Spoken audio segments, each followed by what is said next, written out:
la parole à Hélène Artaud, donc pour la collection Nature en société. Ils vont donc nous présenter d'une part la collection et les ouvrages parus et à paraître.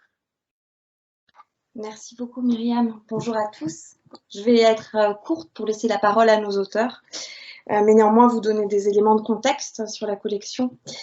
Le 26 novembre dernier, donc, s'est tenue la soirée de lancement de la collection Natures en société, que mes collègues Marie-Pierre Ruas de l'UMR ASP, Mélanie Roustan et moi-même, donc de l'UMR PALOC, avons la joie de diriger. Alors cette soirée à laquelle peut-être plusieurs parmi vous ont pris part, célébrait l'aboutissement de 2 années d'un travail collectif passionnant qui avait été engagé à la suite du constat que la réflexion scientifique autour des formes d'interaction des sociétés humaines contemporaines ou passées avec leur nature était en pleine effervescence et relativement délaissée, à quelques exceptions près, sur le plan éditorial. Donc le muséum semblait pleinement légitime pour investir cette thématique, d'une part parce qu'il s'est construit sur le souci d'une enquête approfondie de la nature, en incluant sous cette terminologie de façon précoce et sans doute inédite une dimension humaniste fondamentale. Ensuite, parce que l'intérêt du muséum aux questions sociales liées à la nature s'est manifestement accru ces dernières années à la faveur de la création, donc en 2016, du département Hommes et Environnement, qui est pleinement consacré à cette thématique. Et enfin, parce que les publications scientifiques du muséum, donc, qui ont été créées, vous le savez, en 1802, avaient déjà commencé de donner aux sciences humaines et sociales une place significative avec la création de plusieurs collections en sciences humaines, des planchers des mots, mémoire du muséum et bien sûr Archives, la collection Archives. Donc Frédéric Schluss et Jean-Denis Vigne nous ont conviés, donc mes collègues et moi-même, à réfléchir au contenu de cette collection et à la façon dont elle pourrait au mieux répondre aux travaux engagés à la fois au muséum, mais également à l'extérieur par des collègues issus de disciplines et d'institutions différentes. Et nous avons donc privilégié 3 types d'approches.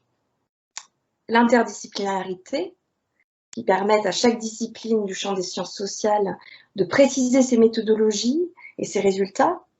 L'interdisciplinarité, en questionnant donc les possibilités et les limites d'un croisement scientifique à l'intérieur des sciences humaines, mais également entre les sciences humaines et les sciences naturelles. Et la réflexivité, en se donnant la possibilité d'une entreprise critique sur cet objet de nature dont le sens historique, la variété des formes de domestication ou les enjeux futurs nécessitent, comme chacun sait, un examen particulièrement attentif. Nous avons également privilégié 3 formats distincts, l'essai critique, dont Sergio Della Bernardina va nous donner un aperçu très significatif, la monographie et l'ouvrage collectif. Et nous avons essayé d'apporter, grâce au soutien donc, de Laurence Bénichou, qui est directrice des publications, et d'Albéric Girard, éditeur technique, un soin tout particulier à l'iconographie, faisant ainsi de ces ouvrages non seulement des pièces scientifiques exigeantes, mais également des ouvrages, me semble-t-il, extraordinairement attractifs sur le plan visuel. Donc les 3 ouvrages que nous avons eu la chance de présenter ce soir du 26 répondaient exactement à ces orientations. Et leur qualité scientifique, leur originalité, leur diversité thématique et méthodologique ne pouvaient, nous semble-t-il, mieux restituer l'ambition de la collection, celle des publications du muséum et le dynamisme du département Hommes et Environnement. Donc je remercie infiniment une nouvelle fois de Sergio Della Bernardina, Nicolas Lenné et David Pleurdeau de s'être impliqués avec tant d'exigence, d'enthousiasme et de patience aussi à cette entreprise audacieuse, et de s'être rendu disponible aujourd'hui pour nous présenter, même de façon très rapide, pendant 5 minutes qui leur sont imparties, chacun de ces ouvrages. Et je suis également très heureuse de penser que ce soir, en avant-première, nous avons la chance d'entendre Alina Verbou, nous présenter donc l'ouvrage collectif qu'elle a coordonné et dont la publication est imminente.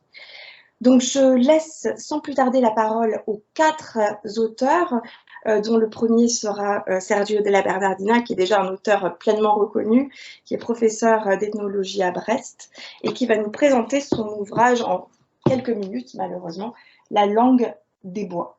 Voilà, je laisse la parole à Sergio.